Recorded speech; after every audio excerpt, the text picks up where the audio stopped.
ওকে, blind rank, আমি জানি না ব্লাইন্ড র্যাঙ্ক মানেটা কি বলতে চেয়েছে।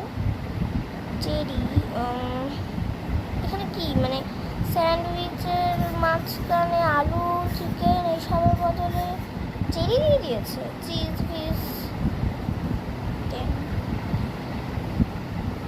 পামকিন। আচ্ছা, পেস্ট্রির কথা বলা হয়েছে,